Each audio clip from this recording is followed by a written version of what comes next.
Hello, everybody. I'm Derek Arden, and welcome to Monday Night Live. Tonight, I've got a great friend of mine, a head of the business school at University of Buckingham. We ran the Professional Speaking Association together. Graham's written 32 books, and he's an expert on artificial intelligence. And of course, his brand name is known as the Internet Psychologist. Welcome, Graham. Thanks for coming back and joining us. It's super to have you with us. Now, Graham, tell us what's going on in the university sector and then tell us the latest on artificial intelligence. I understand the chief technical officer of ChatGPT resigned last week Yeah, because it's about, you said to me, it's not technical enough now. Is that right?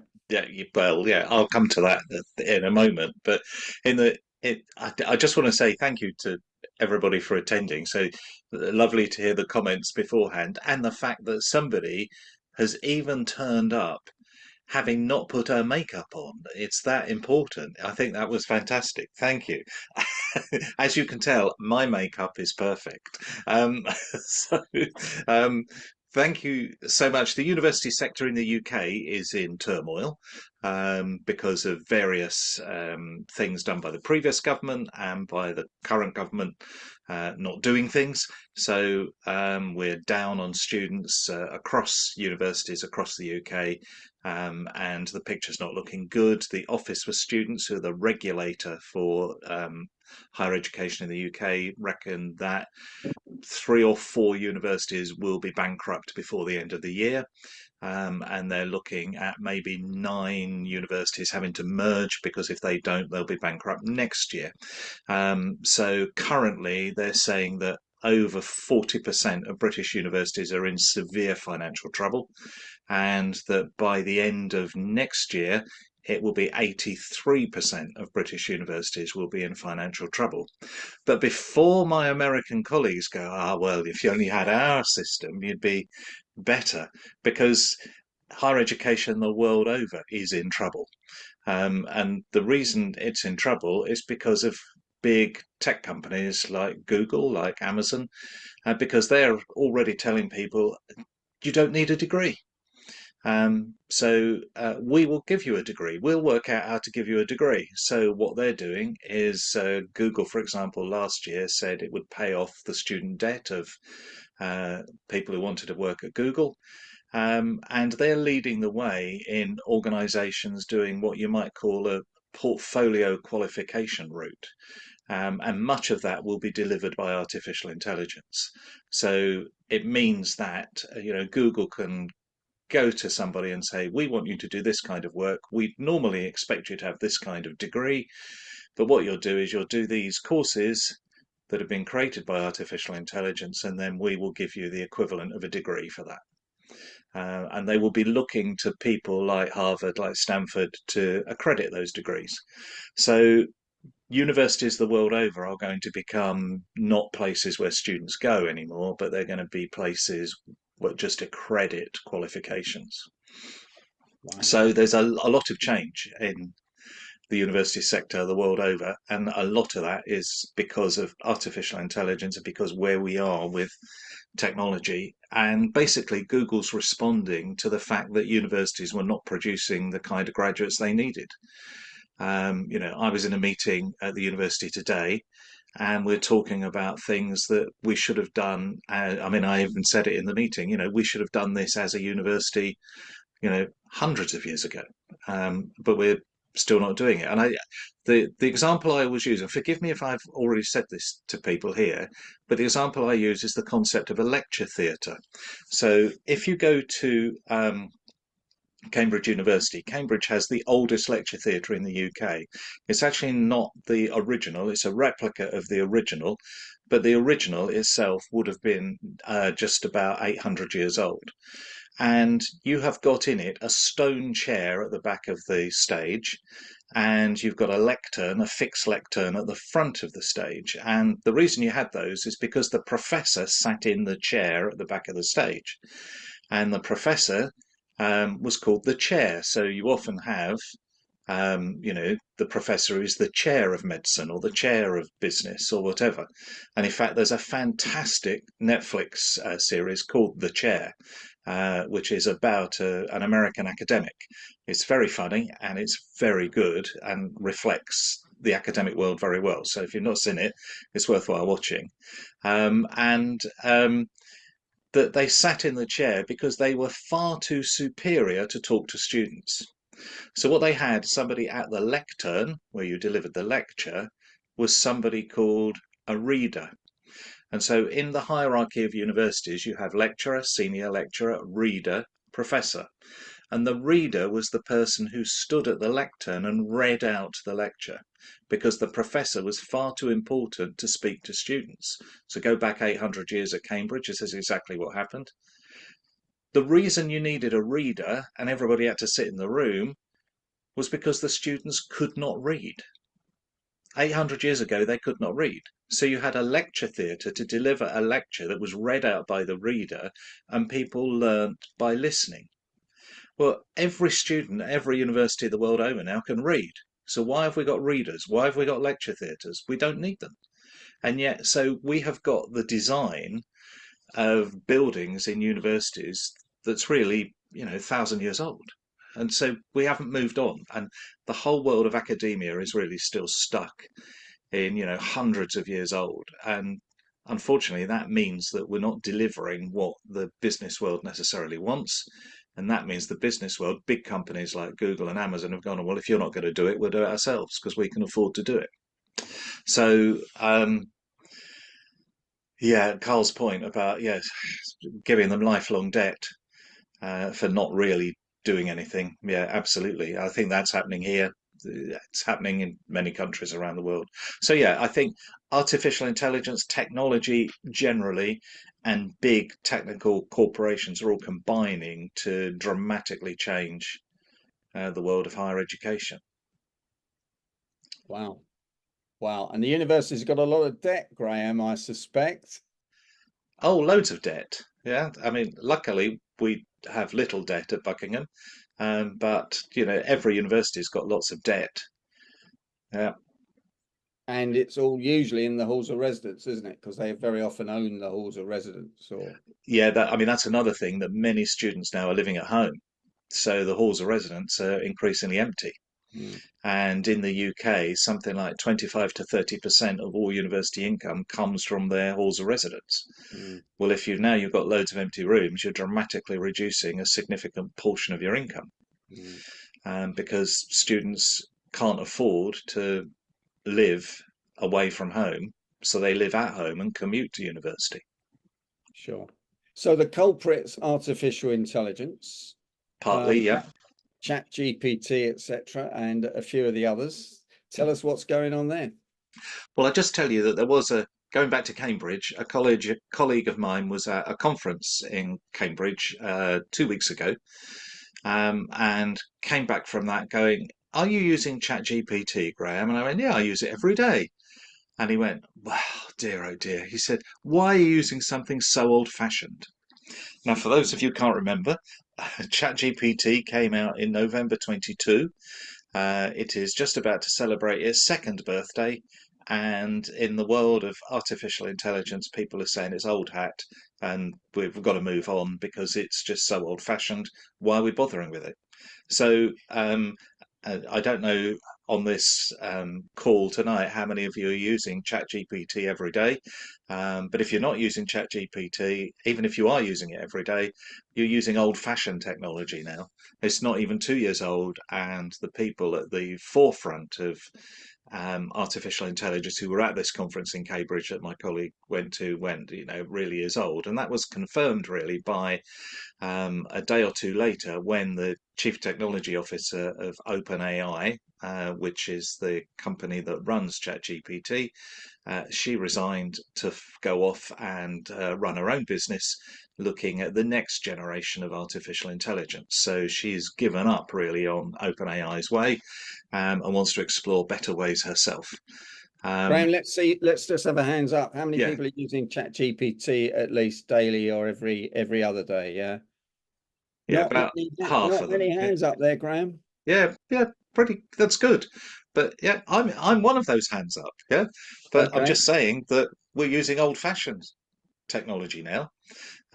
So the real point here is that the pace of change with artificial intelligence is so rapid that it's really almost difficult to keep up with what's going on. So John's got his hand up. I don't know if that's to ask me a question or it's just waving at me because he was raising his hand to say that he used. Okay, We'll take the questions later. I'm yeah. sure John won't mind. Okay, keep going, Graham. So things are moving at a pace, and the one thing that they were talking about at Cambridge was called ChatGPT is a large language model generative AI, so it can generate new things. You can put information in, and it can generate something new. And there are lots of ways that can work. Google is doing similar things with its generative AI, as is Amazon with its generative AI. So all of the big tech companies have generative AI that we are using in order to generate new information, generate new material. Some of you may already use something like ChatGPT to create content for your blog, for example, to create marketing content. So it can generate new things. That's why it's called generative AI, really, because it can generate new things. However, the next iteration of this is what's called agentic AI, where the AI is acting as an agent of a human being. So, to give you an example of what this might be, I want you to imagine that you are thinking of a new website. You're not quite sure what you want on the website, you're not quite sure who's going to read it, but you need to develop a new website for your business. So, what you would do is for example, if you were to use ChatGPT, you could ask ChatGPT for some information about maybe competing websites. You could ask ChatGPT to write the content. But you, as a human, have to make the decisions. You have to look at what ChatGPT tells you about the existing market, and you have to consider what the right thing to do is. You would then have to edit the content and think about it. You would then have to monitor it and work out what to do. So, what to do as a result of any changes. Look at, the indicators, the metrics, and so on. So you would have to do all of that yourself. ChatGPT could analyze the data and give you some basic information, but you as a human are going to have to make the decisions. With agentic AI, you don't have to do anything. So what you do, the only thing you do is say, I need a new website and it needs to be on this topic. An agentic AI, almost see it like an intern. So agentic AI goes off, researches the topic, works out what the best way of producing this website is. It then goes off and designs the website. It populates the website with the appropriate content. It monitors the website and makes changes to the website based upon things like SEO ranking and all of those kind of things. In other words, it's acting as an agent for you, enabling you to do something else and reap the rewards of this website that's been created entirely and run entirely by agentic AI. That's perfectly possible. Um, and so examples like that where you don't have to do anything. So at this conference in Cambridge, they were predicting that businesses that currently operate with maybe 100 people will only need 4 or 5 people in the business now because the other 95 people will be agentic AI. So rather than um, your business needing various people to do things and you needing to talk to those people and consider things and so on, you will have agentic AI that will do all of that for you automatically. And when things are not quite right, it will change things and alter things more quickly than you could do if you were noticing things. So let's, for example, say that this website that you've worked on, the traffic starts falling. You would have to look at that and try and work out why have I got less traffic this month than last month, and then you'd have to make a change which you wouldn't see until next month. With agentic AI, it would be able to spot the fall in traffic and make the changes before you'd even noticed. So agentic AI has huge power and huge possibilities.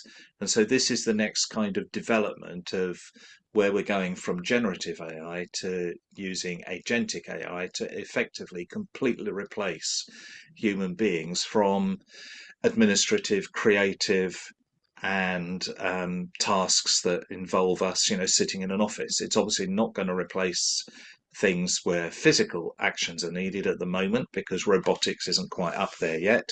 But if you've not noticed that Google recently created a robot that beat champions in table tennis, so it was able to train it how to play table tennis, and it was able to beat championship level table tennis players through simple artificial intelligence of the robotics. So there's even the robotics, the physical jobs are getting much easier to replace using artificial intelligence. So we can teach the robots more things because at the moment you've got to program a robot. So we as a human being have to work out how to program the robot.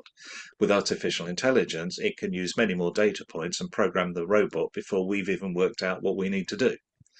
So robotics is going to go through a major improvement in the coming couple of years, and agentic AI is going to start replacing lots and lots of tasks within business.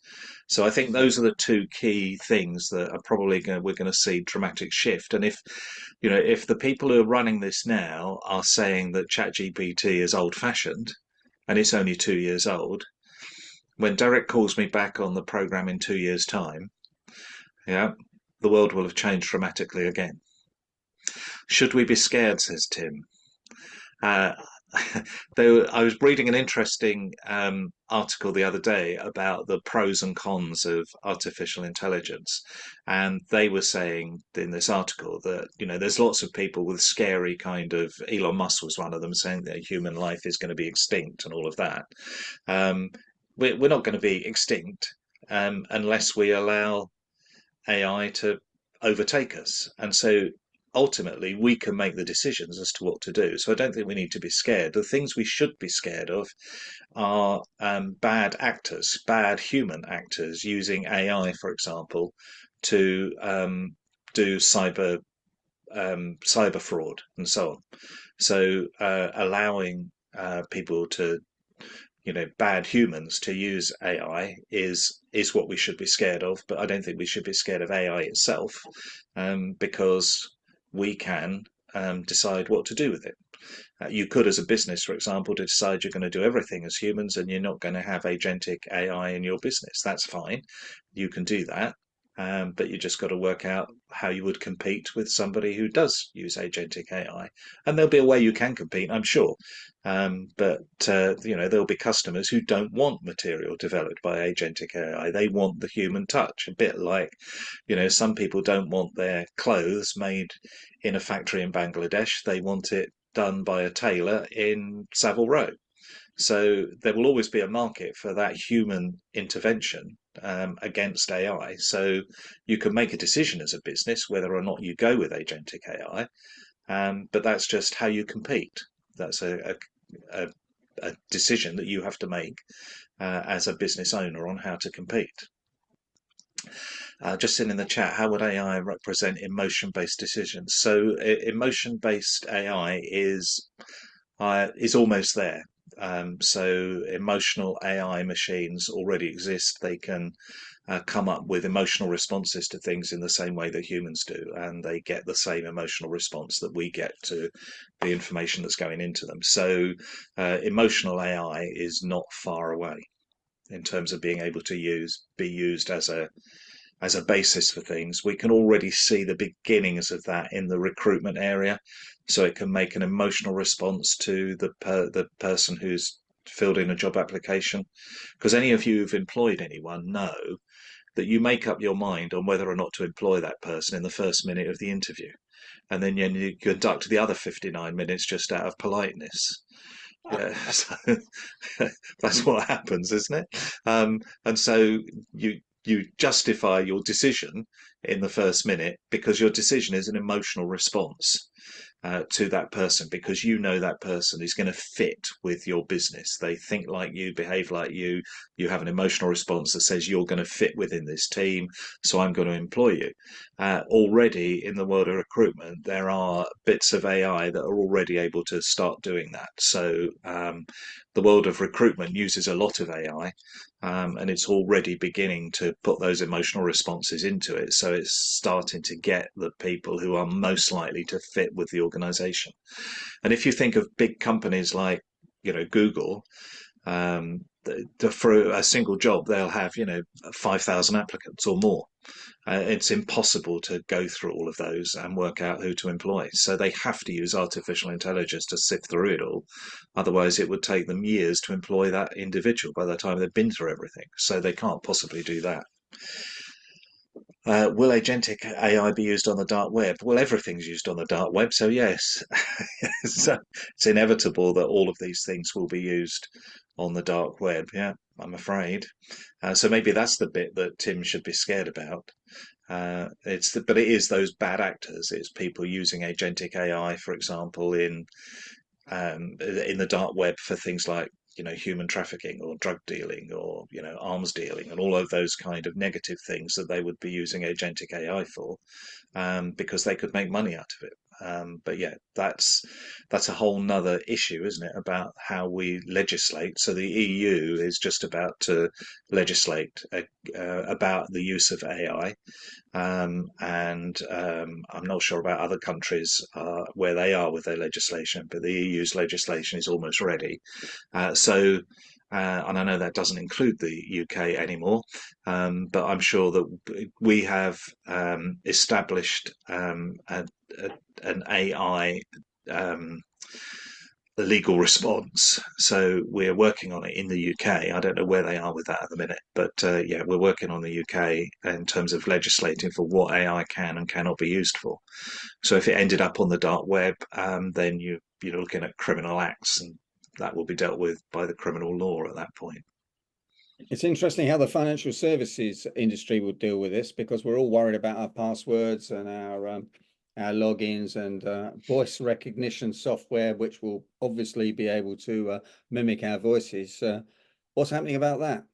So if you think about security from the first principles, passwords were a ridiculous idea in the first place, because they're so easily broken. So we should never have gone down the route of passwords. People are gradually removing them. People are using other forms of authentication, fingerprints, iris recognition, those kind of things, which are better than facial recognition. So other methods of authenticating you are in process. I noticed that Starling Bank was criticised recently, one of the big challenger banks, because it wasn't as secure as it ought to have been, and compared with other banks, the more traditional banks who used to be behind the curve technologically, are now ahead of it in terms of what they do with security. So some of the security issues need upgrading in some banks, but yeah, it's that kind of area that could be a problem. And it's just, yeah, as in everything else, you need to be one step ahead of the crooks, because they're frequently one step ahead of us. And so they are definitely going to be using agentic AI and all kinds of artificial intelligence that would get into the banking sector, and would fraudulently do things. Okay, Graham. Graham, we're nearly out of time for this time, but it's not going to be 2 years before you come back. I can assure you, you'll be back before that. There'll be a bit of arm twisting straight after the new year. You had something to share, didn't you, with us? Well, I was going to show you something. I was going to try an experiment. I often find it worrying if I do live experiments. But there's some simple things. In fact, if I can just share my screen. So if you look here, this is my newsletter, which goes out every Saturday. Thank you for publicising it, Derek. But this was about Laura Kuenssberg, who mistakenly sent her briefing notes to Boris Johnson prior to the interview, which meant the interview with him had to be cancelled. So this was about what I called being a digital dunce. But Google have an interesting piece of software uh, called Notebook LM, and Notebook LM is this. So all I did was give it this this text. So I gave it that text. That was my newsletter on Saturday. Gave it that text, and I asked it to produce a a podcast on it. And I just uploaded that and said, "Can you produce the audio?" And Instantly this want is to what it delete your produced. entire account. Happens to the best of us. I can only imagine the pit in Laura Kuenssberg's stomach when she realized she'd sent her interview questions. The Boris Johnson himself. Talk about an accidental exclusive. But it kind of makes you wonder, with all the technology we use. How many digital blunders are we all making? Right. Like, remember that viral video of the person on a Zoom call who shared the wrong thing? Oh gosh, don't remind me. I think it was their job application instead of the presentation. Yeah, something like that. Awkward doesn't even begin to cover it. Makes you realize it can happen to anyone. So today we are doing a deep dive on digital mishaps. Not just Okay, I won't go through the rest of it, but that podcast with two AI voices who sound very human-like to me was produced. It took about 3 minutes to produce, but it produced 8 minutes, 47 seconds of audio. It's a conversation between those two people, and that conversation is based entirely upon my newsletter, but none of the text in my newsletter is in their conversation. And yet, everything they say accurately reflects my newsletter. I've tried this several times. I've done it with lecture material and so on for students, and every time I've done it, it's entirely accurate. It also produces lots of other things. It produces lots of notes about it. It can do questions and answers. It can produce a briefing document, all kinds of things based upon what I did. Now, the experiment I was going to show was this. I don't know if I've got time to show this, Derek, but this is yours. Yeah. Okay, go for it, Yeah. Graham. So this is Derek's text on body language. Now, interestingly, it's just all text. And these days we like pictures. So I'm going to turn his thing into an infographic. So there's his text was all about body language from his website, negotiation expert, and I'm just asking it to produce a standard infographic. So you can see it takes between 30 seconds and a minute, and here it is. It's generated all these different infographics, and the text for these infographics are based entirely on what's in Derek's blog. So all of the text here is summarizing the sections of his blog. Infographics are a great way of communicating these days, but with artificial intelligence, you can create your own infographics just from a piece of text. So I just thought I'd show you that there are practical uses of AI that you can use in addition to some of those more negative things we just spoke about. And Graham, tell me, what software did you use for that? So that's a piece of software. I'll put the link into the chat for people. So it's called Infography. Yeah. And the one for the Google one is called Notebook LM. So those you know what I'm like. I don't like paying for anything. Are these all free or are these? They're both free, but the infographic one is if you want, it's free for a limited use, and then if you want to do fancy things with it, like put in your own styles and so on, you've got to pay for it. Sure. Graham, that's absolutely brilliant. Thank you so much for joining us, and I hope you join us in the new year. Probably everything's changed by then. We'll have robots in our house doing the cleaning and the cooking and all sorts of things. That's going to put one or two of my friends out of work. Martin, who loves cooking, etc. But absolutely brilliant. Can I ask members of Monday Night Live to give Graham a round of applause in the normal way? Thank you.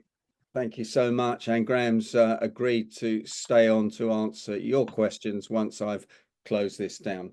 If you're watching this on YouTube or listening to this on the podcast, please like it, please contact Graham at grahamjones.co.uk. I got that right, Graham, if you need any further information. And Graham, thanks for joining us once again on Monday Night Live.